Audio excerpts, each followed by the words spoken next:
welcome everyone. For those of you who know me, I've probably taught you a little bit before, or I've taken you for lessons for English, perhaps, maybe debating or other types of lessons like that. For those of you who don't know me, my name is Chewy. I'm one of the founders of Cogito Tutoring. I graduated from Shaw School 4 years ago now, just over 4 years ago now. I did very well in the HSC and I came first in the state for English. I'm currently finishing my law degree at the University of Sydney. And recently I started working at one of the biggest law firms here in Australia. So I've been quite busy with that. Now, today's presentation specifically is covering the topic of scholarships and how to start preparing for scholarships when it comes to the English portion of those exams and those assessments. I know that a lot of parents and a lot of children can be very stressed about the English section, especially coming from maybe a background of not being English speaking. That was my experience. However, today I'm going to be providing you a few tips, a few things to keep in mind as you move forward into the start of next year when the scholarship races really begin to happen. Okay. So firstly, I just wanted to cover some basic points about why English learning is important beyond obviously needing to test for English in your private school scholarship exams, as well as your selective school exams, if you're completing them as well. The first reason why you should really be dedicating a lot of time to English throughout your entire learning journey from primary school is that it's actually going to be tested more and more intensely starting from January next year when you start your scholarship exams. It will be constantly tested every single year from here on out in a more and more difficult way. So it's really good to get a head start now so you build up some foundational skills. Now, here I've listed some of the exams which obviously test English that you're familiar with, the OC, the selective, and the scholarship exams. But of course, there's also NAPLAN.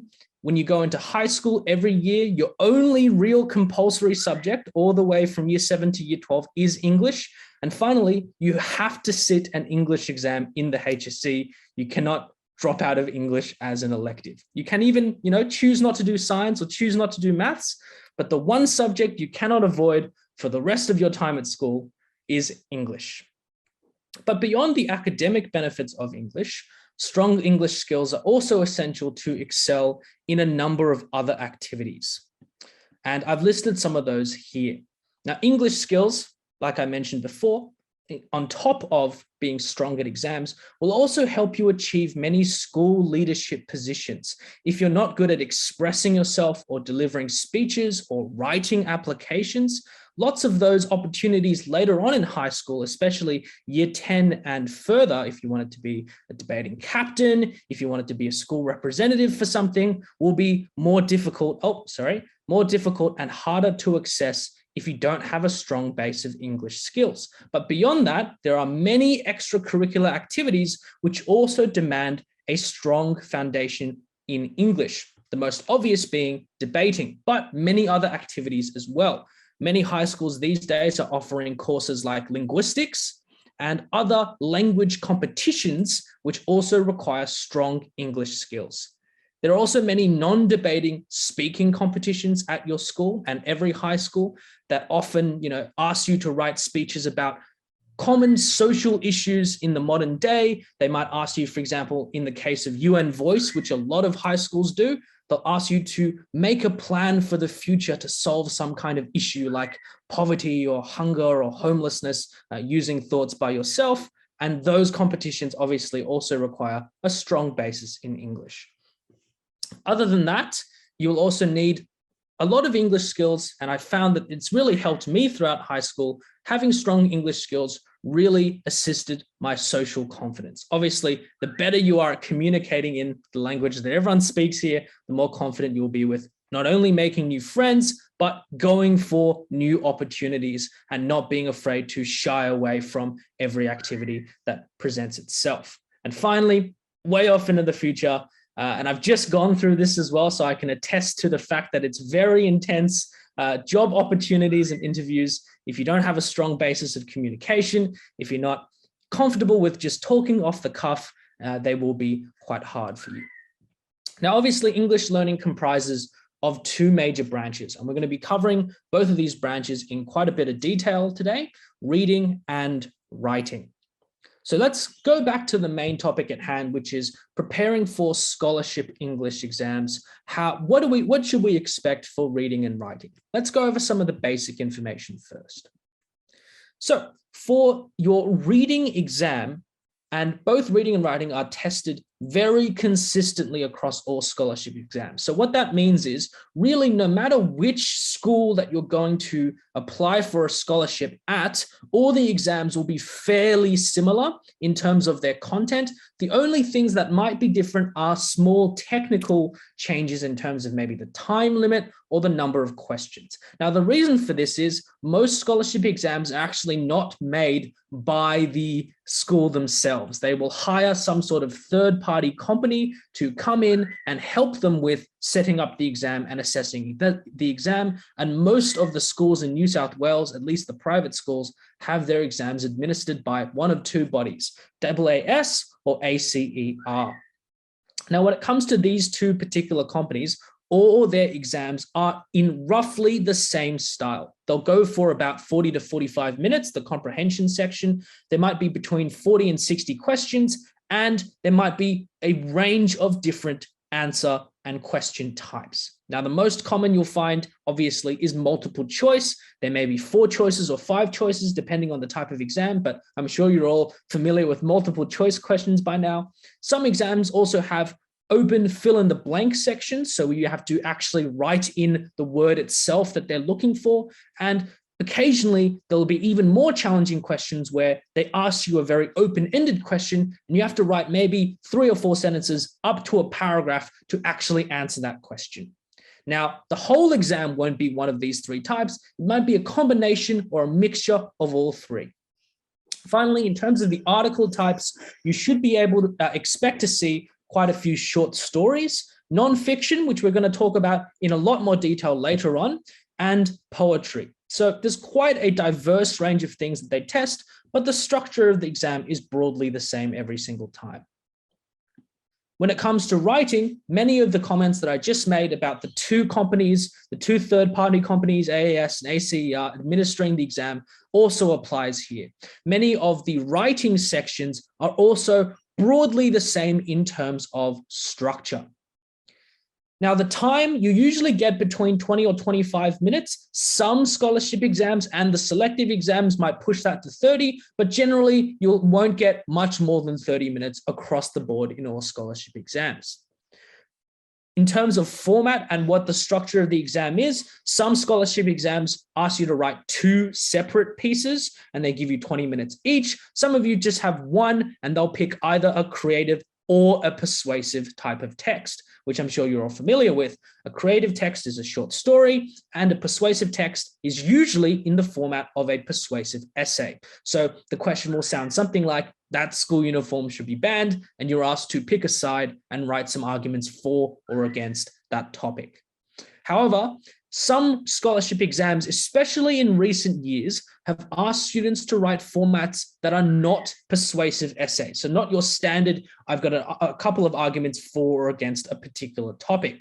They might ask you to write things like reports, reviews, proposals, or letters and emails, and a number of other alternative formats, which we're going to dive more into later on in this presentation. Now, these obviously require you to understand, firstly, what the format is, but also be comfortable writing in that format where you don't get lost or you don't panic just because it's asking you to write something like a letter instead of a regular persuasive essay. So with the limitations and the restrictions and all the structures of the exam out of the way, let's move on to actually thinking a little bit about how we improve at reading and writing. But before that, of course, let's talk a little bit about why it's important to do well in English in these scholarship exams. Now, if you see here on the left and the right, we have 2 reports from students that have scored differently in a scholarship exam. So when you do a scholarship exam, you will receive a report that looks something like this. Now, if we look at the student on the left, they've done very well, as you can tell. If you look at the first two bars on the left and the right, the English reasoning and the math spatial reasoning on this diagram on the left, they've done very well there. And we look at the achievement test, they've done excellently in maths, they've done, fairly well in reading, and they could have done a lot better in writing expression. Can everyone see that? On the chart on the left, if we look at the three blue bars on the bottom. Now, if we look at the three blue bars on the right, this diagram on the right, we can see that this student, at least in terms of their achievement tests, they are much more consistent. They are scoring 9s in all three categories. Can everyone see that? They're much more consistent. All three of their tests are in that top bar when it comes to achievement, even though if we look at the top two blue bars on the diagram on the right, they didn't do as well in terms of English reasoning and maths and spatial reasoning. Now, the reason I'm showing you these two bars, these two charts is the student on the left did not receive many scholarship offers, in fact, none at all. But the student on the right received scholarship offers from many of the top private schools in New South Wales, the most elite private schools you can think of. Now, the reason I'm showing you these two charts is not to say, oh, you don't have to do well in maths, you don't have to do well in reasoning, you can forget about all of it, you can just do English. That's not what I'm trying to say. What I'm trying to say is, as you can tell, you need to score very well in English as a prerequisite and also consistently in everything else in order to receive those offers from top scholarship schools. Does everyone sort of understand what I'm trying to say? It's not enough just to be good at maths and fairly good at English. You have to be good at maths and really good at English in order to get those top scholarship exams. And as we can tell from this demonstration, these two graphs, it's clear that they do weight English expression and reading comprehension very highly. Even more so, as you can tell, than maybe some of the more reasoning elements of that exam. So let's turn firstly to improving reading. So now you understand why it's important, you know what the requirements are, and you know what the benefits are. Let's start with reading and writing. How do we improve reading? Well, there's really 3 steps, and I'm going to talk through them very carefully in just a second. So don't worry, this isn't the only slide about this particular topic. But the 3 steps broadly for improving reading are, number 1, you need to read widely beyond what the school demands. Okay, so the school will obviously, whatever school you're going to, will give you a list of texts. You might have to read some text for your English class, but you really need to be pushing yourself to be independent and read beyond what the school sets, because a scholarship exam and a selective exam isn't testing how well you can do at your school. It's testing how well you can do compared to everyone in every other school all at the same time. So you really have to stand out not only at your school, but across the entire state versus every other competitor. So it doesn't matter if you can handle the text at your school fine, because that's not who you're competing against, the rest of the people in your school. Really, you need to push yourself to read a variety of texts. We're going to talk about what those texts might be in a second, across different forms of literature, fiction and nonfiction. The second step, of course, is to build a strong foundation in terms of basic skills, which we're going to refer to as vocabulary and grammar. We're going to refer to those as basic skills, as well as critical reading skills, which we'll talk about in a lot more detail in a couple of slides to come. We'll also have a nice practice example for some of the kids in the audience to have a go at and participate in. Finally, step 3 or part 3 is to practice. But the key thing that I'm going to talk about later when it comes to practice is that it's not just about practicing past papers and model questions, since that is not sufficient. Because a lot of past papers and model questions only have multiple choice questions, certain types of questions, and really what you should be doing is practicing independently. Whenever you're reading a text, practice by thinking to yourself and asking yourself the similar types of questions that an exam would ask. But let's step through these in a bit more detail now. So let's talk first about wide reading. Now, obviously, all of you are currently on the precipice of entering year 6. Some of you might be a little bit younger, year 4 or in year 5.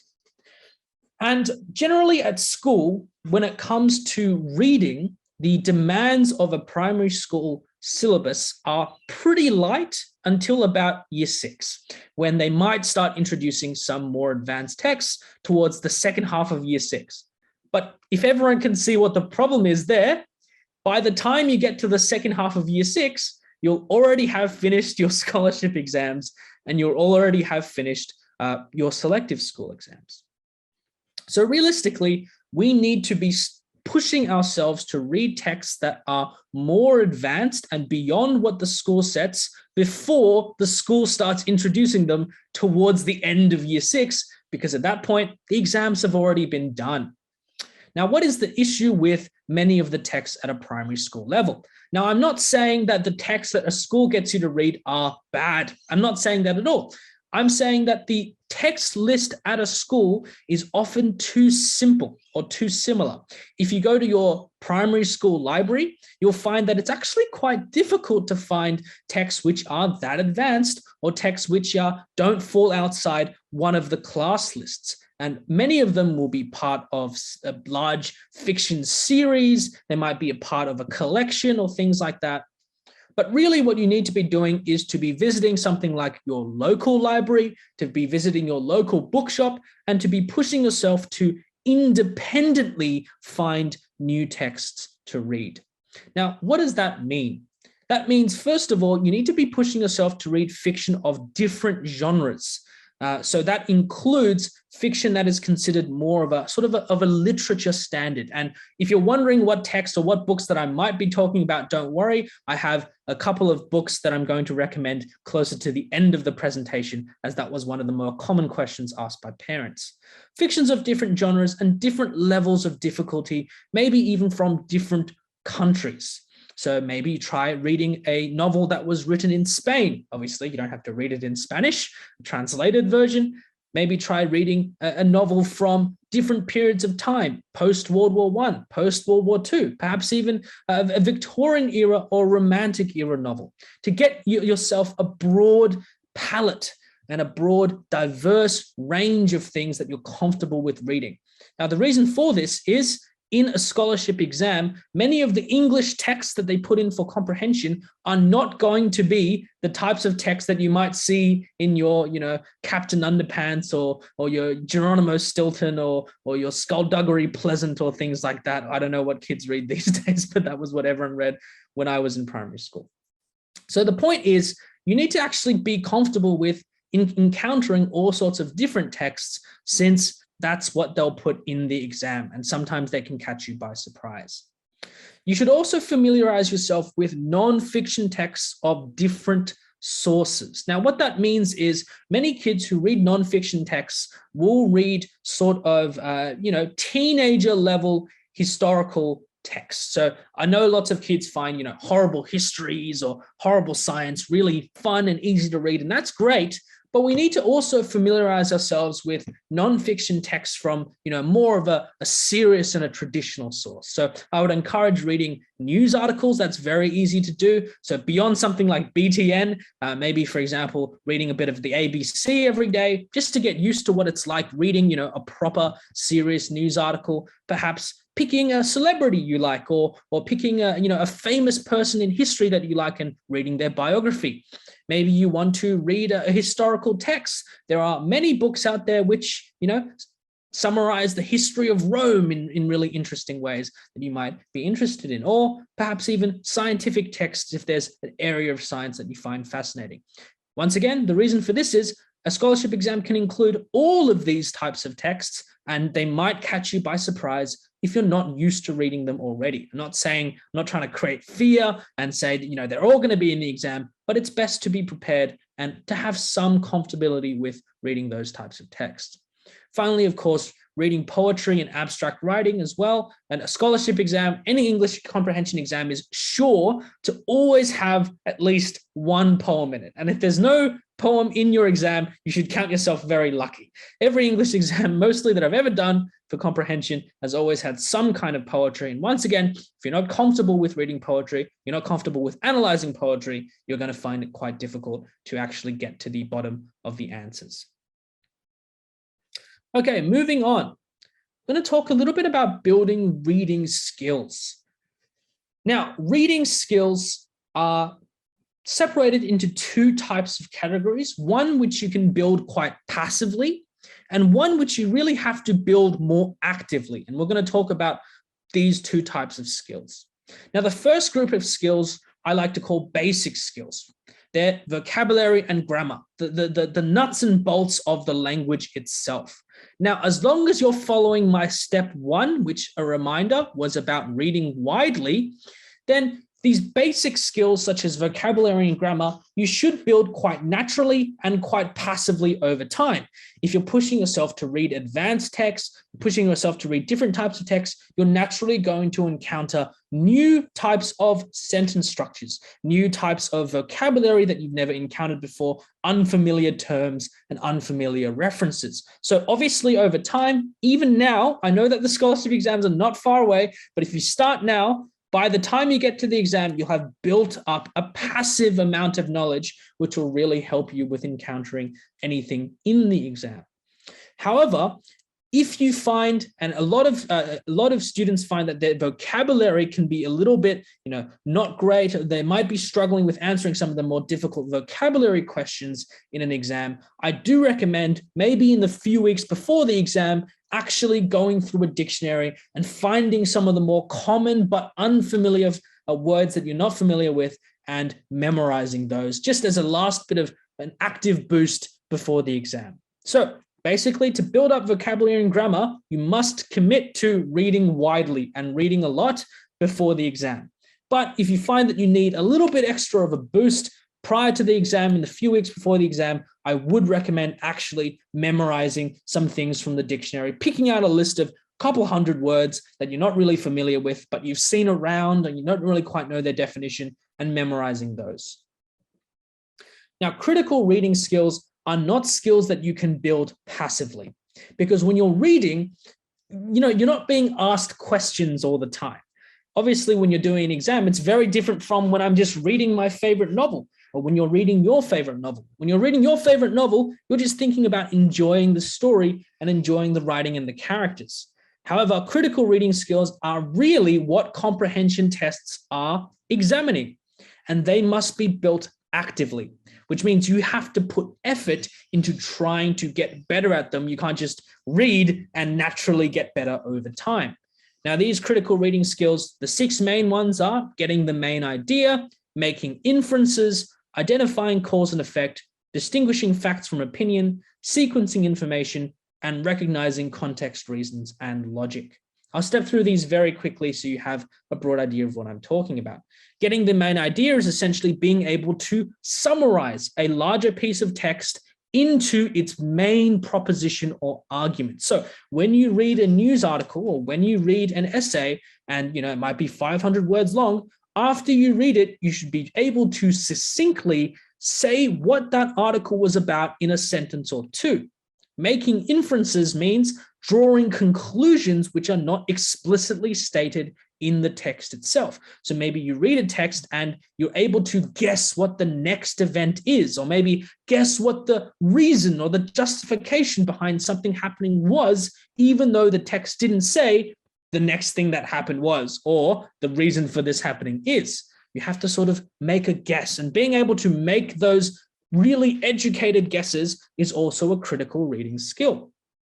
A third critical reading skill is identifying cause and effect. So understanding when someone is writing, what they're linking between each other. So maybe they'll talk about the migration of birds across, the continent being linked to some sort of change in weather. And even though those two things might be in different paragraphs, you have to be able to understand what links the person is making. Now, distinguishing facts from opinion, I hope most of you understand at the moment, an opinion being someone's statement of belief and a fact being some sort of verifiable piece of information. And sequencing information, of course, means putting information in order. Now, when you read non-fiction pieces especially, this is where this becomes the most important, because in non-fiction pieces, often an author will write things out of order. They'll start with something interesting. They might start from an event that occurred right before the breakthrough. Imagine you're reading an article, for example, about the invention of some marvelous device. The writer might actually start at the moment of invention and then go back and tell you the life history of the person who was making the invention. You have to be able to recognize where every event falls, even though it's not given to you in that order in the actual piece of writing. Finally, recognizing context, reasons, and logic means you have to understand how everything justifies each other, whether that means in a story or whether that means in a non-fiction piece of writing. You have to understand why an author decided to include a detail, even though it might not actually play towards the larger plot. So, for example, why is a character sad in this situation, even though the story is about, maybe them doing something very joyful or very energetic? Perhaps it might add to their character. It might justify something about their character progression. It might build into the complication somehow. We need to be thinking about why authors do things and for what reason they include different types of information. Finally, my third step, of course, is about practicing. Now, let me justify something that I said a couple of minutes ago. Why is it not sufficient to just do practice exams and have that be the bulk of your preparation for these scholarship exams? Now, like I said, practicing from practice exams is not sufficient preparation. The reason for this is practice exams and model questions are typically multiple choice. They're in the form of, here's a passage, here's about 7 or 8 questions, maybe up to 10 questions, which ask you about that passage. Here's another passage. And it's that over and over again for the entire practice exam. However, scholarship exam questions they can often be very challenging or very advanced. They might give you a text written by quite a difficult to read author. I've seen scholarship exams which have tested authors, like Jane Eyre before, okay, and Virginia Woolf and other people like that. And they might give you texts from a different time period or a different country or a different background that you might not be familiar with. So it's not enough just to be focusing and preparing on multiple choice questions from past exams, but you also need to really be pushing yourself to apply some of your critical reading skills even when you're not being examined. So, for example, when you pick up a news article or you read someone's review, you're picking up a book from the library, a nice book of literature that you found. Maybe it's, something like The Catcher in the Rye or Animal Farm. You should always be asking yourself questions when you're reading that book. Now, whether or not you want to do that actively is up to you. I know some students actually like to, start a little notebook and take down notes about their thoughts while they're reading. They might analyze the book themselves. They'll write down some of their thoughts about why they think a character is a certain way or what ideas they have. Like I said in my slide here, you might ask yourself questions like, what is the main idea of this extract? What is the character feeling or expressing? What context is being implied? Or where can I find the evidence for my conclusions? So I do recommend practicing even when you're not sitting in front of a practice exam, filling in little bubbles for multiple choice. And whether that means you take a notebook down, or you maybe practice writing a couple of paragraphs every time you finish reading a book, or you actually try to answer some questions you set for yourself, regardless of what you actually do to achieve this sort of practice, you definitely need to be practicing beyond just doing model questions. Now, I have a bit of an activity for the students in the room. On the next slide is quite a long passage from a novel. What I want you to do is to read that extract, and then we're going to be answering the first 2 questions here, okay? So what is the main idea of this extract, and what is the character feeling or expressing? Okay, so I'll give students maybe about 2 or 3 minutes just to read the passage. It's okay if you don't read it all. Even if you just read the first half, we can already start answering some of these questions. Okay, so if everyone's ready, I'll give everyone about 2 or 3 minutes just to glance over the passage. And please let me know if you can't see the text clearly.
Okay, maybe just take 1 more minute.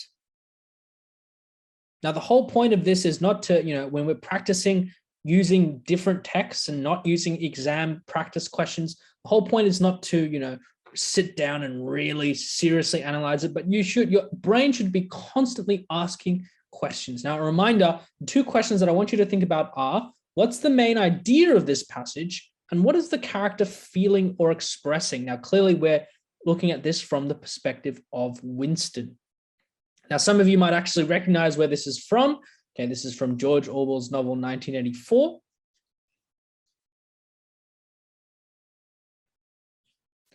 "30 more seconds just to finish reading." Oh, it's good to see that we already have quite a few people who have put up their hands. Now, if you have put up your hand and your name isn't your real name, I'm not going to ask you to answer the question, okay? Because I'm not going to read out some sort of silly name, right? So if you want to change your Zoom name to your actual name and then you can answer the question, that's fine by me. But I'm not going to, read out some silly names in order to get people to contribute. Okay, it's great to see so many participants raising their hand. Let's just quickly have a brief look at, what's going on in this passage. So as we can tell, it seems to be a flashback that this Winston character is having. And the flashback is, and I'm not going to answer the questions, don't worry. The flashback seems to be about, a time where maybe there wasn't a lot of food in this family and they've been given a bar of chocolate, but Winston, being, maybe kind of greedy or selfish, snatches his little sister's chocolate and runs away. And now he keeps continually dreaming about this event over and over again. Okay, let's start with the first question then. I'll maybe take just 2 contributors because I'm cognizant of time and we still have the whole of the writing section to go through. What do we think the main idea of this extract is? Let's have a look. Lucas, I think you're one of the first to put up your hands. Lucas Xue, do you want to let me know? Oh, let me just let you unmute. Sorry. Give me 1 second, Lucas. Okay. Yep, Lucas. What I wanted to say was that about the passage. Yeah, what do you think the main idea of the passage is? The main idea of the passage, about the passage, the main idea is a child called Winston being greedy and taking his little sister's tiny chocolate, maybe bigger, I'm not sure how many 3/4, it's okay big, but he's taking his little sister's chocolate and then greedily eating the chocolate. This is getting more detailed. Yo! The idea is just a kid being rude to his sister and then regrets it. Okay, good. So that's sort of the plot. That's the events that happen. But let's dig a little bit deeper and think about, why the author or why Winston is recalling this event so much. What about this event, or what reason does he choose to recall this event in such vivid detail? Kyle, do you want to have a go? So I was thinking the main idea was all the nostalgia behind Winston when he always thinks of his mother and his sister, and that he actually misses them very much. And also this is set in a time of war. I think my speculation is that they're going to the Nazi concentration camps. Yes, potentially. Okay, it certainly is set during a time of war, so you are correct. But it's more science fiction. But you're not wrong for assuming that. I think that was a great analysis. Maybe nostalgia is the wrong word. Perhaps, for example, he might feel very guilty. Okay, so he's guilt-ridden. Perhaps he's mourning the potential death of his family rather than nostalgia, because nostalgia is more of a looking back positively and warmly on something. Okay, so we've had a couple of contributors on that. How about this next part? What is the character feeling or expressing? Now, especially towards the end of the passage, we have, another dream. right? He's having this dream. It's not just a recalling of a memory now. He's having this dream about something else that's happening, okay? This thing that hasn't actually happened that he's dreaming about. How does this all tie into this passage? What's the point of this dream? What is he trying to express? Chloe? He's trying to express that he's ashamed of himself, that it said in the passage that he's ashamed of himself for taking the piece of chocolate. Good. Okay. So the passage does state that he's ashamed of himself, but does anyone want to link this a bit deeper, perhaps to especially the last paragraph about the dream? Can anyone think of, what the broad passage is almost trying to express? Let's have a look here. How about Kerwin? Kerwin, are you there? Yeah. You want to have a go?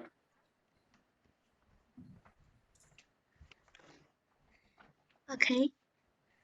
So, what was the question? I didn't really hear because I was moving upstairs to my bedroom. That's okay. Do you mind if I give someone else a go? Just so we can move on. How about Grace Yang? So I think that the main character is feeling ashamed that he took the chocolate, worried that his mother and sister might be in trouble. Okay. Yep, that's true. Let's hear from one more person though. Anyone want to make any comments about this final paragraph about the dream? Anyone? Richard? Me. Richard Zhang?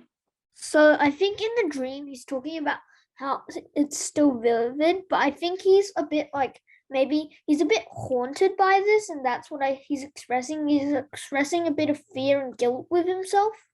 Good. Very well done, Richard. Okay, that was the answer I was looking for. So here he's recalling a memory, and everyone can put down their hands now. Here he's recalling this memory that's happened a long time in the past, but then he's still talking about dreams that he's having in the present, in the abstract, about this vivid, haunting imagery, as Richard said, about being on this sunken boat, about looking through the dark water. So clearly it's something that is still weighing heavily on his mind, even though it happened so many years ago. So once again, that plays into this idea of guilt, but it also plays into this idea about something, a mistake that he made years ago is still affecting him to this day. So that's really kind of what this passage is trying to get across. Now, the whole point of this practice example is to demonstrate to you the types of questions that you should be asking yourself, even when there's no multiple choice question in front of you. And as I'm sure that practice example demonstrated as well, it's much more challenging to answer these types of questions than when you're just sitting down in front of an exam and there's 4 choices and you just got to pick the right one. This is why we need to get used to doing this sort of advanced extension practice. Let's move on now to improving writing. So what can we do to improve our writing skills? Now, writing skills are much more active when it comes to improvement. You're not going to be able to improve your writing just merely by doing reading. Writing is far more about practicing actively and pushing yourself to being comfortable with writing in different formats. Okay, so same as always, we have 3 steps. The first is to build a strong foundation of creative and persuasive skills. We're going to talk about what some of those skills might be in a second. Number 2 is you have to practice and become confident in different forms beyond a short story and an essay. So you have to sort of learn how to adapt to new questions regardless of what the question throws at you. As I mentioned in my introduction, many scholarship and selective school exams these days aren't just about writing your average persuasive essay or short story. They might ask you to do things which are more of a hybrid of the both, or some more advanced non-fiction formats, which they're still being marked equally as harshly. The third step, of course, is to recognize where the common mistakes are, typically in writing, and being conscious not to make those mistakes going into the future. So let's cover these 3 steps in detail again. The first step, of course, just like we did for reading comprehension, is actually building strong fundamental skills. Now, as I said, reading and writing, reading skills were, basic skills and critical reading skills. For writing, they're much more divided in terms of the types of writing that you'll be undertaking: creative writing and persuasive writing. Now, for creative writing, I've listed a few key skills here which you might want to take down and make sure that you're able to achieve whenever you write a story. One of the most important things you will need to be able to do when you're writing a story is to create interesting and compelling complications. Now, a short story is driven always by its complication, by the problem that happens in the short story. Now, does that mean that you have to write complications which are extreme, complications which are drastic, complications which are extremely unrealistic or fantasy-like, they involve magic and dinosaurs? Obviously not. In fact, I highly recommend against doing something like that. But you must train yourself to be able to write a complication which isn't very uninteresting or domestic. Many children who write short stories in the exam run into the issue where many of their complications are simply, things like, oh, the light bulb broke and now I have to go fix the light bulb. Or perhaps I have an exam. How will I finish the exam? Complications like that are very common and they're not very compelling. So we have to be a bit more creative and think of interesting issues that might appear in day-to-day life. Second key skill is being able to describe things vividly. That means being able to describe a new location very, very deeply and getting your reader to see the picture of the location or the environment in their own mind from just reading your words. Perhaps that means describing people very vividly and the way they react to things, the way they move, the way they act. A third key skill when it comes to creative writing is having interesting progression. Now, progression can it be either narrative or character progression. And the reason you need progression in a story is no one likes reading a story which is totally stagnant, which is totally still. Imagine if you read a book and the character not only doesn't do anything throughout the entire book, but they don't change at all. They stay exactly the same. They don't really reflect on anything that's happened and nothing really interesting happens to them. I would suggest that most of you would put down that book within the first few chapters. It's really important, even when you're writing a short story for an exam, that there's some kind of movement forward.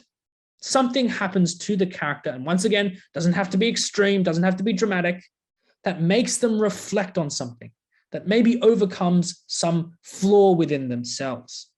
Finally, the fourth essential creative writing skill is about giving your characters realistic emotions and motives.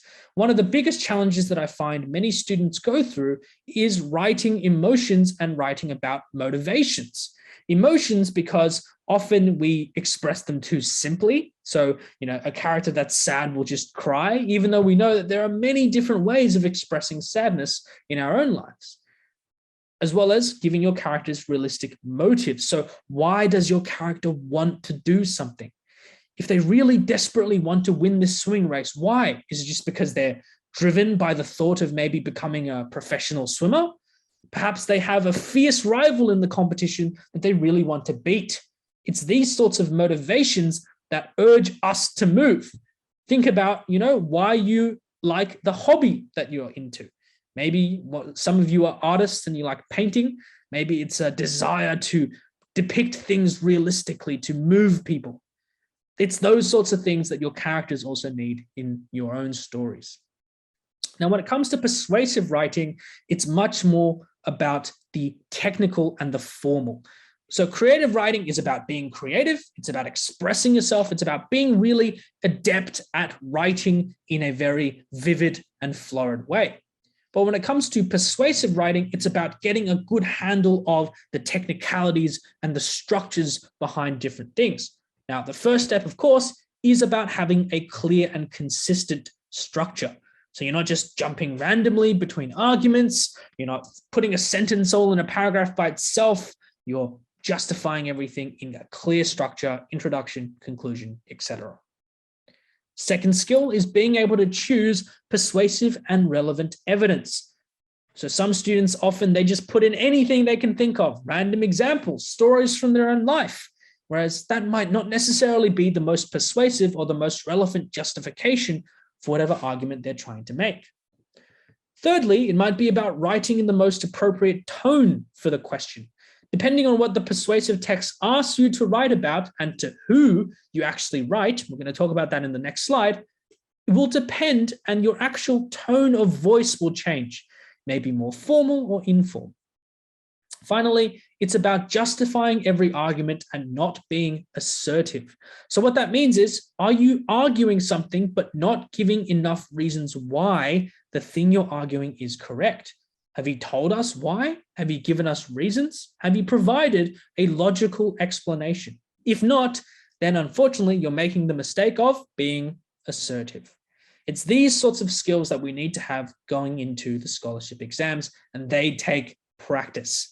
The best way to build up these sorts of skills is to be writing constantly, doing practice writing. And after you do the practice writing, everyone, and here's the key thing you have to remember, you must go back, read your own writing and ask yourself, have I achieved these sorts of things which I have on this slide? It's not just about practicing, everyone, because you can write 100 essays that are all 6 out of 10. And if you never go back and reflect on, is this the best possible? Have I achieved all the benchmarks? Then you're never actually going to improve. In fact, you're just getting better at writing a very mediocre essay. So you have to go back and ask yourself, have I achieved these sorts of high benchmarks for what a good creative writing piece or what a good persuasive writing piece is? The second thing you need to be really cognizant of, and this has become much more relevant in the last few years, is these alternative writing formats. Now, the reason they're called alternative writing formats is in many of the new selective and scholarship exams, you will be asked to write in a format that isn't a regular persuasive essay. So a regular persuasive essay is essentially, they give you a topic. The topic will ask you to take a stance. Maybe it's something as simple as that school uniform should be banned, that junk food should be banned, that, school weeks should be decreased to 4 days a week. It might be something simple like that. And you're asked to take either a for or against, or maybe sometimes both in a discussion, and to write arguments according to your stance. However, like I said, in many of the scholarship exams, and especially the new selective schools writing exam, you may be asked to write different formats, which include news articles, reports, proposals, reviews, letters and emails, and applications. Now, if you don't, quite understand what all of these things are, I'll give a very brief one-sentence overview. News articles obviously being things you find in newspapers or on online news websites like ABC. Reports being summarizing a topic of knowledge for someone who's asking you to give them a report. Proposal being someone gives you a problem and you have to give them some solutions to that problem. A review being something that you've experienced recently, perhaps it's a film or a book or a play or some festival you went to or some park you went to, and you have to make a recommendation or make a non-recommendation to your reader. A letter or an email, which I'm sure you're all familiar with, and an application where you're applying for a role to be accepted into that role. Now, you have to be comfortable with all of these things. The first step to actually being comfortable at writing these things is by reading them. So I highly recommend, in the time that you have left before your scholarship exam, just looking up online and reading a few examples of all of these types of writing. How do people write when they write a report or a review? What are some of the requirements in a letter or an email? What sorts of things do you have to include in an application? How does a news article differ from a regular persuasive essay? These are the types of questions that you really need to have clear in your head, because you don't want to be making up how a news article is written in the middle of an exam when you're trying to write. But you not only have to familiarize yourself with these through reading, but you also have to practice them. So if you want to have the best preparation possible for a scholarship exam, you want to make sure that before the exam, you're at least practicing each of these alternative formats a couple of times. Now, there's no guarantee what it's going to be. In the past, I've seen news articles before examined. I've seen applications examined. I've seen all these sorts of things examined in different types of formats. So you need to practice them to be familiar with them. So you're not figuring out how to structure it in the exam. You're just writing. So when you get the question, you know how to do it. You just take off and go. Finally, we're going to talk a little bit about common writing mistakes, which we're going to split into two categories: creative common writing mistakes and persuasive common writing mistakes. Now, for creative common writing mistakes, and I highly recommend maybe taking down a list of these or memorizing these are mistakes that are very common when you're writing a short story. Now, I'll step through these very quickly with a quick explanation, cognizant of the time, as I'm running a little bit short on time, as I still have a couple of practice examples left to go. Now, common mistakes in creative writing, there are 5 main ones. The first one is the story lacks narrative progression or character progression.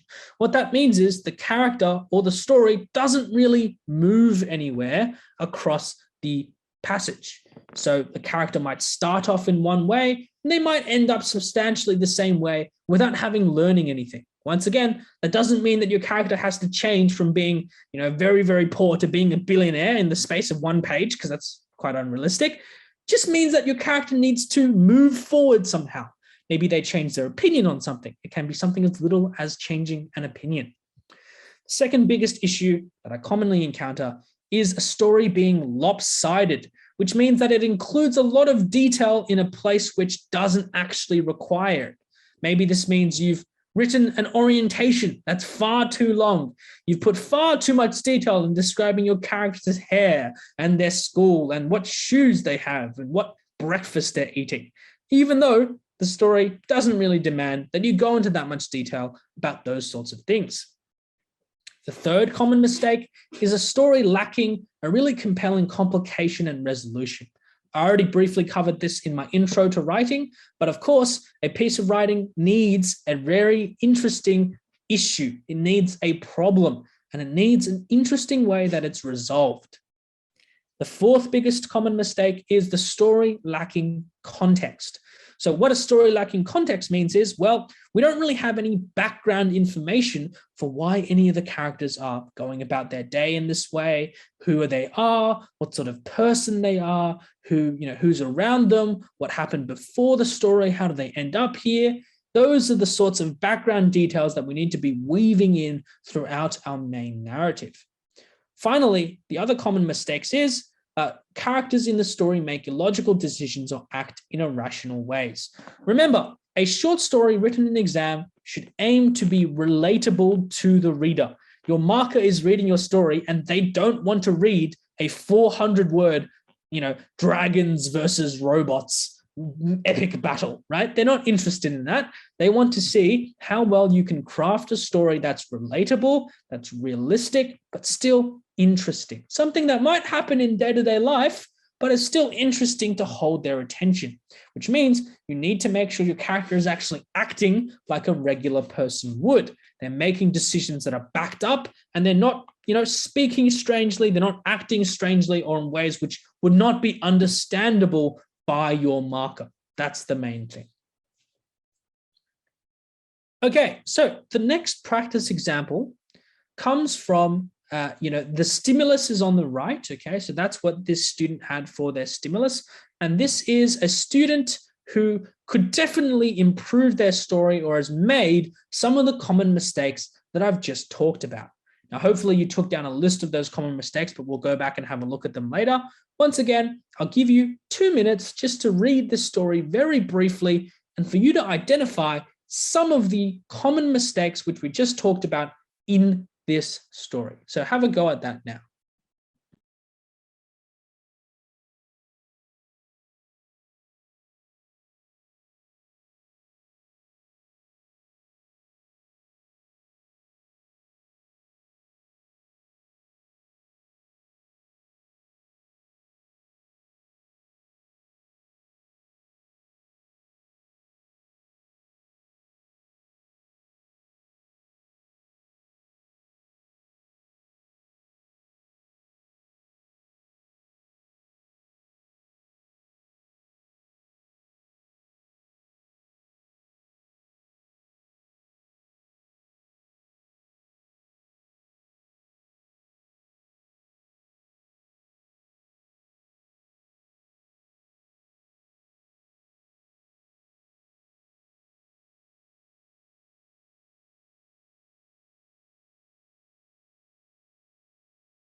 Okay, so I can see some hands going up already.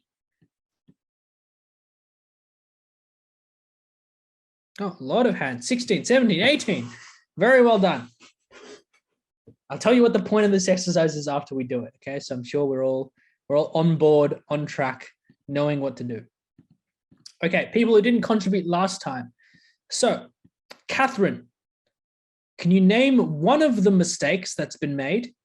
Okay, Catherine has just walked away. Oh, Catherine's back. Catherine, can you name one of the common mistakes that you can identify in this story, and where have they made that mistake? Can you explain why they've made that mistake a little bit? Catherine Hsu.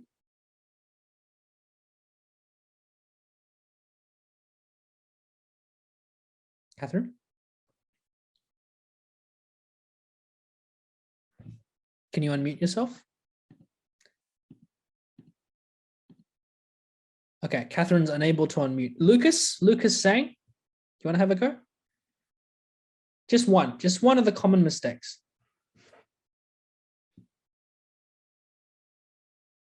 Lucas Sang, can you hear me?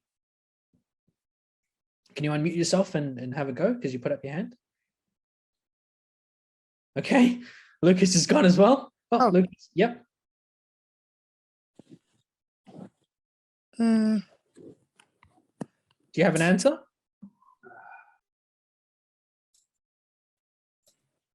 Okay, I might just pass on to someone else in the interest of time. Olivia Wang, do you want to have a go?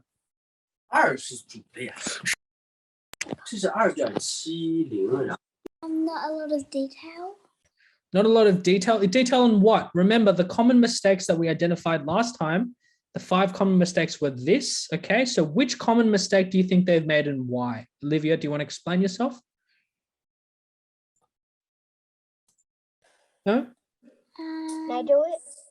I think Me, can I do it? X content. Okay, please don't unmute yourself to interrupt.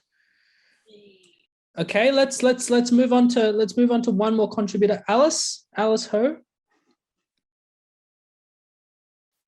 Me. Alice.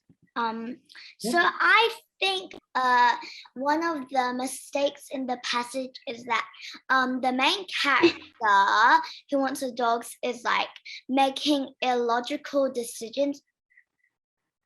Yes, potentially. Okay. Do you want to explain how their decisions are illogical? Because he's like screams at his parents just because they didn't give him a dog for his birthday, and he also called the plaid that was his birthday present half deadly.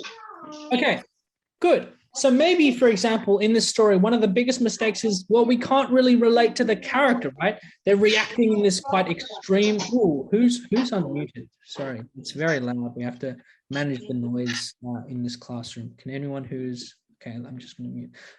So maybe one of the reasons is that they have reacted emotionally in a very strange way. Okay, very strange way. Someone else want to have a go? One other common mistake. Okay, Catherine, I think I asked you to have a go last time. Do you want to have a go again?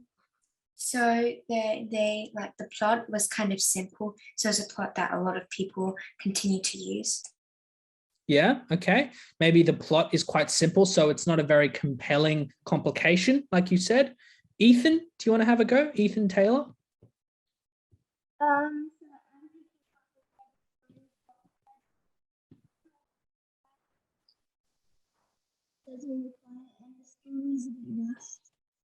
Ethan, I can't really hear you. Can you speak up a bit? Sorry, Ethan, I can barely hear you.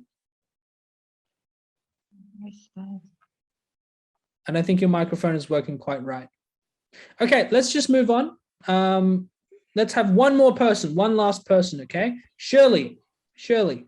Okay. Or like, if it does, probably not. Cool. The story is narrative progression or character progression. Yeah, okay, do you want to explain the character or narrative progression element? Because first he wanted a pet, and then he was angry at his parents, and then it doesn't really explain how he reacts to his parents' decision of giving him like a plan instead. Yeah, so maybe you want to say that, the way the character reacts at the end is maybe a little bit too sudden, right? That maybe the character's progression doesn't really make sense. They suddenly come around after having this very violent reaction, which is good. I think maybe that isn't quite justified. Okay, I'm sure you can all identify these sorts of mistakes. Now, please put down your hands. The reason I got you to do that is this is the sort of question you need to be asking for your own homework. Whenever you practice a piece of writing, it's not actually just about writing. And this is, I think, where a lot of parents get quite frustrated, right? They might think, look, my child is practicing writing all the time. They're constantly writing, but they don't seem to improve. The reason for that is writing is not just about the actual act of putting words onto paper.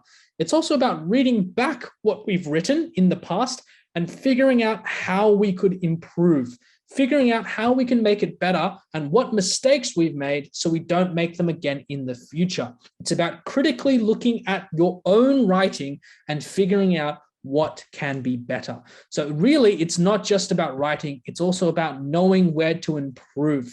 That is the biggest part of actually getting better at writing, not just sheer volume of practice. This way, it's not really like, say, maths, where you can just sheer practice and become better over time naturally. It's actually about being critical of your own work.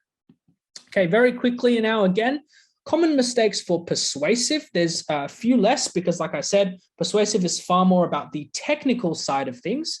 Now, common mistakes for persuasive include 1, your piece of writing is too assertive and contains arguments which are not justified with sufficient evidence. Now, I think I already explained very briefly what assertiveness means. It just means that you're making an argument, but you're not really telling us enough reasons why that argument is correct. It feels like it's come a little bit out of nowhere, right? It feels like you haven't really given us enough evidence to fully believe in what you're saying. So you have to analyze your own writing and ask yourself, have I justified everything? Have I given the reader enough information to feel satisfied that, my argument is very well founded and solid? The second mistake might be that the tone of your writing is inappropriate. Now, like I said before, depending on what format you're asked to write, the tone of your writing will be very important. Say for a regular persuasive essay, the tone has to be quite formal. But if you're being asked to write a letter to a friend or to an email to a friend, the tone might be much more informal and social and friendly. You might crack a few jokes, you might include a few anecdotes that would not be appropriate in, say, a proposal or a report for your principal or for the town mayor. The third common mistake is that you overuse the same type of evidence. So lots of students run into this mistake where, for example, they just absolutely love rhetorical questions. And every single paragraph has a rhetorical question to the point where there are 4 or 5 rhetorical questions in the essay. Another common type of evidence that students love using or overusing are hypotheticals. Okay, hypotheticals being, imagine there was a boy who really hated his school uniform. And every single paragraph has some kind of hypothetical to the point where you're not really giving actual evidence. You're making up a lot of these mini stories that justify your essay instead. And the final common mistake is the piece omits necessary formal or structural elements that the question demands. So what that means is maybe you're writing a persuasive essay, but you haven't written a complete introduction. Maybe you're writing a letter and you haven't written to and from. Maybe you're writing an email and you haven't written what the subject line is. So if you're missing something from the structure of your piece, that's also quite a common mistake that you can run into that needs to be fixed. So these are probably the most frequent and common mistakes when it comes to persuasive writing. Now let's do a very similar exercise once again. Very quickly, the last exercise we'll do before we get to question time. So let's analyze the following essay. So this essay is on the very simple question that zoos should be banned. And obviously the person who has written this essay has written against the banning of zoos. So they want zoos to stay around. Now, once again, take a couple minutes, have a read of the passage and think about where some of the mistakes are in this passage. What could this person improve? Which of the common mistakes have they possibly made?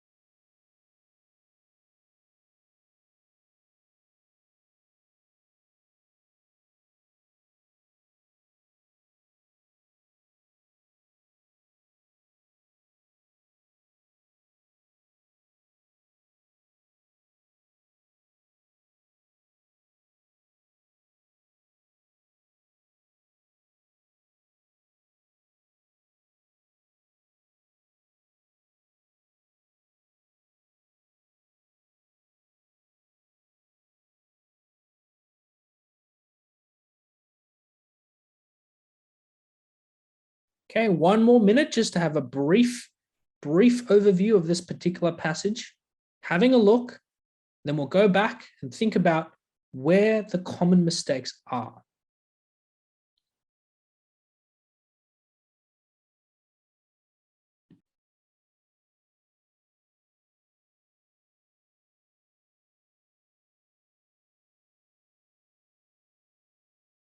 All right. In the interest of time, let's move on so I can still answer a few questions before we run out of time at 8:45. Diana, where do you think the common mistakes are here? The commonest mistake I think is that it's inappropriate, because when it says, so for the sake of animals and humans alike, don't abolish them, it seems like it's asking us, because we don't really control the opinion whether it should be banned or not. Yeah, potentially, maybe that sentence might be a little too strong or a little too, pushy. Yeah, potentially. Are there any other bigger mistakes that are more sort of common across the passage? Anyone want to have a go? Sorry, if you're not speaking, could you please mute yourself? Jason Zhang. I think it's a bit too. I think it doesn't tell that much. It doesn't have that much statistics to prove that zoos should not be banned. Yeah, potentially they could have used. I don't think the lack of statistics is a real, big problem, but maybe they could have used more types of evidence. Okay, so maybe that's where a bigger variety of evidence would help. I think there is a very clear issue, though. If we just look at the introduction and the conclusion, right? I think there is a clear issue here there as well. Evelyn, do you want to have a go? Please. This text seems rather bland and robotic in a way. Yeah, potentially. But anyone want to address any of the issues in the intro and conclusion? I think that's going back to one of the biggest common mistakes we addressed. Chloe L. Maybe because they didn't really tell you what the text is mainly going to be about. Yeah, potentially. Now, if we look at one of the common mistakes that we just talked about, it was missing structural elements, right? Missing formal or structural elements that the question demands. But if we look at the introduction here, there's not really much detail in this introduction. Now, an introduction is meant to capture a reader's attention. Okay, it needs to draw the reader in. This introduction is only 2 sentences. Okay, so it's missing some kind of attention-grabbing element. Also, in the conclusion, the conclusion is also incredibly short, right? It doesn't necessarily adequately summarize everything that the essay is about. Right, one final contributor. Someone's got their mic unmuted again. Okay, we just have to be careful, just so I can hear people who are contributing. Rebecca, do you want to have a go?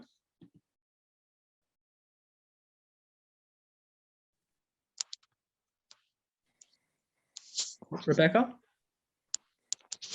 I just feel like the introduction is really brief. So basically, they're just saying just a couple of sentences. And if this was, like, for example, in a newspaper, if I just read the first 2, I would just not read the entire passage, because basically they're just really brief and it's not really attention grabbing. Good. Not really persuade me much. Okay, good. So perhaps there are structural elements missing, it doesn't grab the attention, and it doesn't really serve the purpose of being a persuasive essay. It probably needs to be a little stronger either in terms of language or in terms of structural elements. Okay, everyone else can put down your hand now. There are 500 people in this room, so it's somewhat difficult to get to everyone, obviously. But that pretty much wraps up the bulk of the content of the formal presentation. So to summarize, writing is incredibly important and reading is incredibly important because they form some of the biggest and most heavily weighted parts of your scholarship and selective exams. And there are many strategies that we need to start implementing from today, especially if, for example, you're applying for a scholarship in a girls' school, because I know they start very early, to be practicing and implementing some of these strategies as soon as you can, whether that means reading widely or practicing in different ways or extending yourself to do all sorts of different types of practice across different forms. Now, in the final section of my presentation, I will be addressing some of the questions which I received prior to today. So I've received a list of questions and I'm not going to answer each of them individually because many of them were very similar to one another. I'll address 3 or 4 of the most common questions, and then I'll leave about 10 minutes at the end where people can ask me questions from the audience at any point. Now, many of the questions which are submitted to me ahead of time, I've already answered throughout my presentation. So hopefully I tried to include as much detail from those questions into my presentation as possible. So hopefully many of you already have the answers to your questions. But the 4 questions I'm going to cover today are this. The first question which I received a lot is, what is the difference between the scholarship exams and the selective schools exams? I think this is a really important question because obviously the exams happen in the same year, but they might seem a little bit different to each other because you're applying to different schools.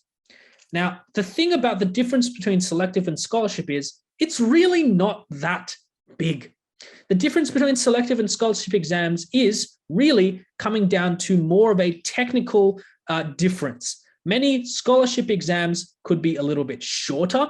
For example, I know the selective exams have 30 minutes of writing time and different formats of questions, but really there's no other major difference between scholarship and selective exams. You prepare for them in exactly the same way.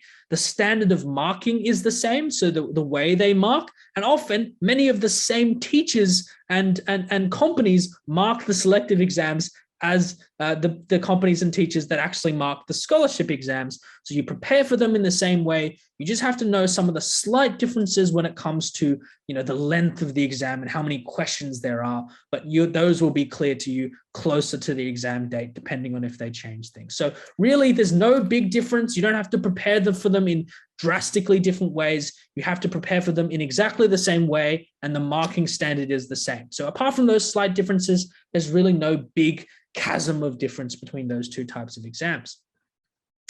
Now, the second question I got asked was about writing, in terms of what is writing a diary or writing personal reflections a good way to practice writing skills? I think this is an interesting question which requires a bit of a complex answer. I would say that generally writing a diary or keeping a diary is not going to prepare you sufficiently for an exam if that's the only form of writing you do. So if you just write a diary and you don't explicitly practice other formats of writing, be that, persuasive essays or reviews or reports or things like that, that is not going to adequately prepare you for the exam. You do need to actually go out of your way and do a little bit of writing that's more advanced, that's more close to the things you'll be receiving in the exam. Now, does that mean you shouldn't write a diary at all? Is it not useful at all? I also don't think that. I think writing a diary can be helpful as long as your child or your student, whoever the student is pushing themselves to express, themselves in an advanced way. For example, if you're describing your day using complicated vocabulary, using metaphors, practicing techniques like that in a diary can really help. But if you're simply saying, today I went to school, I ate my recess, today I played with my friends, I did this, I did that, that's not really going to help you in terms of actually being better at tackling the exam. You're just writing for the sake of writing. Now, another question which I received very commonly from many different parents was, in a scholarship exam, how important is the interview? I think this is also a really good question because scholarship exams are in 2 stages. You do the exam first, and then you do take the interview. Sometimes there might even be a separate event called an assessment center where you might go, you might play a couple of games or teamwork exercises or team building exercises and stuff like that. Now, those extra elements apart from the exam are extremely important, right? They basically, if you get an interview or you get invited to one of these assessment centers, you've already been culled from the broader population, right? So there might be hundreds and hundreds of kids who do the exam initially, but when you get the interview, that's when they cut down from maybe the 50 people they've chosen to the 10 people they might offer scholarship exams, scholarships to. So ultimately, you must do well in every single section of the scholarship application process, not just the exam. If you do exceptionally in the exam, they might go slightly easier on you in the interview. They might, if you, for example, you are a little bit shy or a little bit nervous, they might be slightly easier on you if you've absolutely dominated the exam. But ultimately, you need to be consistent. You need to be consistent across all the sections as well as in the with the actual interview as well as the exam. So if you want to prepare for an interview as well, that's very much worth doing and very much worth spending your time on. Whether that means practicing with your parents, doing mock interviews, all right, it's doing anything like that where you can practice your speaking. All of those exercises are incredibly helpful. Finally, I was asked to recommend some appropriate books for people in different age groups to read. This is a really good question, and I actually have a broader reading list which I made quite a while ago, which I still think is very useful. So if you want to access that reading list, I can forward that later, and I'm sure Cogito will help forward that as well. But in terms of the books that I think that children from year 4 to year 7 could be reading, if you want to take these down. Now, some of the books that can help you really, push ahead that aren't super difficult, but might give you a taste of the slightly more advanced types of fiction, I would recommend starting with The Catcher in the Rye. The Catcher in the Rye. I'll put these in the chat as well. Okay, so The Catcher in the Rye. To Kill a Mockingbird is always a favorite of a lot of kids because it's not difficult to read. It's a bit more advanced, and it can really, get you into the swing of things. Start reading texts that are a little more complicated. Animal Farm, once again, is also a favorite as the sort of an entry-level piece of literature that a lot of kids can enjoy because on the surface, it's quite simple, but there are more interesting things underneath.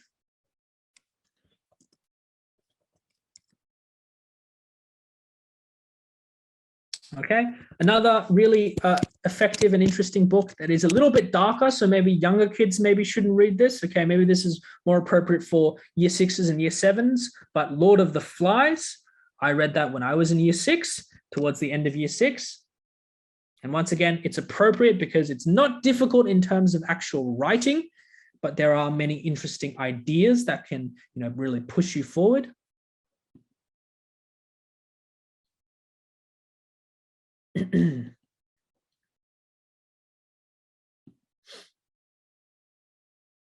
Okay, getting a little bit more advanced now, I would recommend branching out and starting to read things of different forms. So I would definitely recommend trying to tackle at least one play.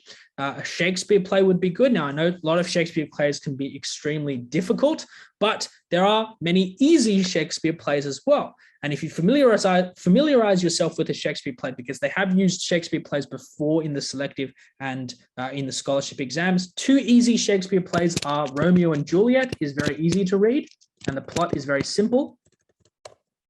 And also A Midsummer Night's Dream is also quite straightforward and quite funny. So I think you'll be able to handle those very easily.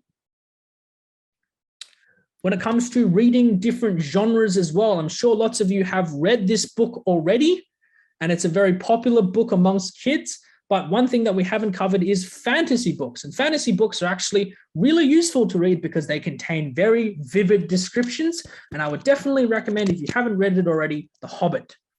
But I'm sure lots of you have already read it or are familiar with The Hobbit or The Lord of the Rings. But The Hobbit is somewhere where kids can start. The language isn't too advanced, and it's definitely useful for giving you more of a polished understanding of language. And it's really useful in that way.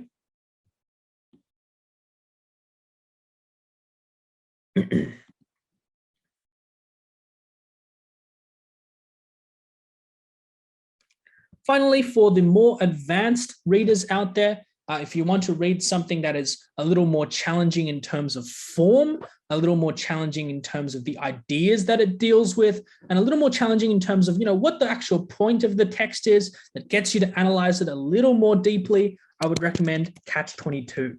Okay, I read that in early high school and late primary school as well, and that was one of my favorite books at the time. Okay, but once again, there are many other books which I've included in my larger reading list, which has about 40 or 50 books, which you should be able to access, and Cogito should be able to distribute through the regular platforms. So do stay tuned for accessing that list. Okay, I can see on the clock we have about 5 minutes left. Now, does anyone have any questions which weren't answered through my presentation or through my answers just then that they want to ask me on the spot now? I'm happy to take any questions for the next 5 minutes live. Anyone? Okay, I can see 4 people have their hands up. I'll just go through those people now. Okay, and then once again, I'm not going to be able to get to everyone, so make sure it's a question that I haven't already answered in my presentation and something that you would be interested in knowing. Okay, first up, Clay, what's your question? So are there any quicker ways to improve like the reading and writing, as in terms of vocab and grammar, instead of just reading books? Like any quick fixes? Okay, well, unfortunately, Clay, like everything in life, things take practice and things take time. If there was an easy hack for you to suddenly improve in vocabulary and grammar, I would be recommending it. Trust me, okay? If you could, instantly improve your grammar and vocab like that overnight, trust me, I would be recommending the way I would be recommending to everyone as if it was, biblical, right? Unfortunately, these things do take time.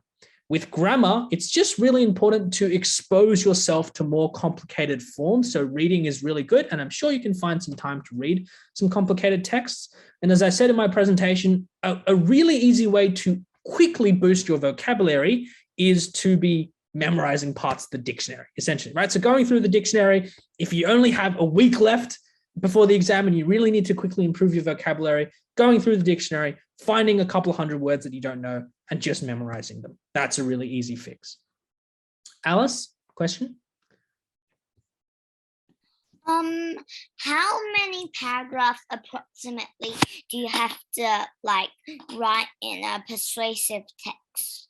Okay, good question. It's not about the number of paragraphs, it's about the number of words, right? You can have, if your paragraphs themselves aren't very long and your introduction and conclusion is not very long, it's not going to help you. But generally, I would say for 20 to 25 minutes, which is approximately the amount of time that you'll get for a selective school exam, you should be aiming for between 400 and 500 words, okay? You should be aiming for around that benchmark.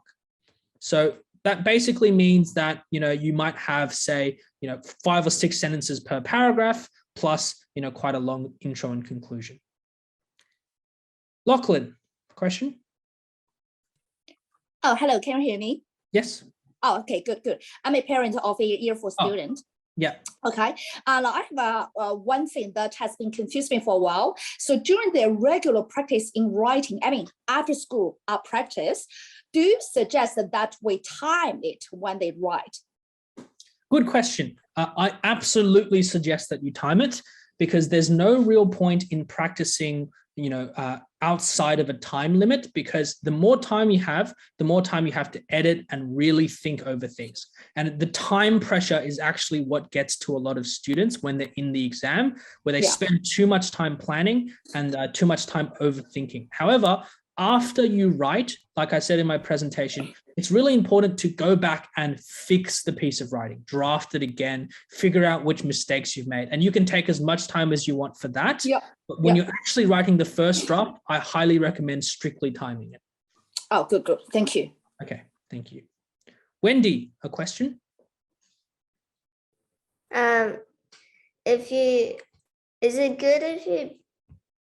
Can you improve your writing if you practice your poetry?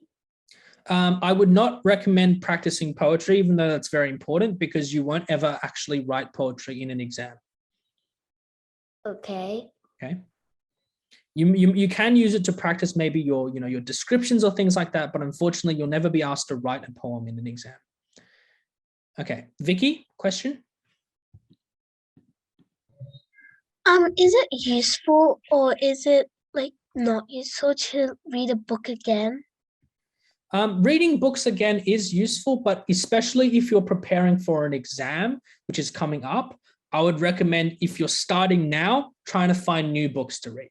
I'm sure we all love revisiting old favorites, but if you're specifically doing this to prep for an exam and to improve your skills, reading an older book that you've already read is not really going to drastically help you do that. Okay, Robert? Would you recommend to read Skullduggery Pleasant as a book? So I would not recommend reading Skullduggery. I mean, it's fine to read. Sorry, that is the right answer. Skullduggery Pleasant is fine, but it's not the standard of books that you should be reading, if that makes sense. Okay, it's very entertaining, it's very action-packed, but it's not, it's not a very complicated piece of text. So it's not something that's going to actually help you. Yeah. Oscar? Is it necessary to learn geography for the exams? No, I would say don't spend a lot of time memorizing different place names and things like that. It's not going to be super helpful. At least in terms of English, it's not going to be super helpful. Chloe? Thank you. Two questions. One, for the writing, should we write a whole article or just a few paragraphs? You should write a whole article. My second question is, at the interview, is it really important that it will like change your results on the test, or will the test be majority or? Okay, so I think I've already answered this question in my presentation. They're just as important as each other. So even if you've done well on the test and you don't do well in the interview, you will still, not get a scholarship. Okay, I only have time to take a couple of more questions. So if you don't have a question that I haven't already answered, could you please put down your hand? Because there's no possible way I can get to 22 questions, okay? So if you have a question that relates specifically to English and not to anything else, keep your hand up and I'll just pick maybe 5 at random. But if you don't, please put down your hand, okay? And if you've already asked a question, please put down your hand as well. Okay, I'll just pick a couple at random. Isabella. Is it better to read fiction or non-fiction? It's not better. You need to read both. It's not better or worse to read one or the other. You have to read both, okay? Ryan? Is it appropriate to read the Harry Potter series? Harry Potter series is fine, but like I said, you need to read widely. It doesn't matter what specific thing you read, as long as you read more than that thing, as long as you're reading everything all the time, okay? That's the point. So I'm not going to answer. If you have a very specific question about your favorite series or book, put down your hand. It's all good, it's all appropriate, but you have to read more than that. You have to read other things as well. All right, 3 more questions very quickly. Sorry about this, Patrick. There's a lot of hands up still. Ian. Do you think vocabulary is like plays an important role in comprehension? Absolutely, because if you don't understand the word, then you can't comprehend it, right? Can't answer the question. So vocabulary is one of the basic skills of comprehension. You need it. Richard. So if you have 25 minutes to write a narrative, how long, like how many minutes should you spend on planning? So planning, I would recommend taking about 10% of the time to plan. So if you're planning for 2 minutes, that's perfect. But if you plan for more than 2 minutes, you're probably wasting time that you could be writing. So planning is always worth it, everyone. You should always try to plan, but don't spend too long planning. At least get a brief idea of what you might be writing about and then just push onwards. Okay, last question from Heidi. So like when you study, can you use like study guides and study booklets? Would it really help you? What do you mean by test? studies? What do you mean by study guides and study booklets? The English study booklets for Of course they'll help you. Okay, so any revision that you do will help you. I was just giving some general tips. Of course, any revision booklets you have that will help you. All right. All right. I think I'm going to wrap up there. I don't have time to get to every individual question, but hopefully I've given you all a broad idea of what are the expectations are and what some of the strategies are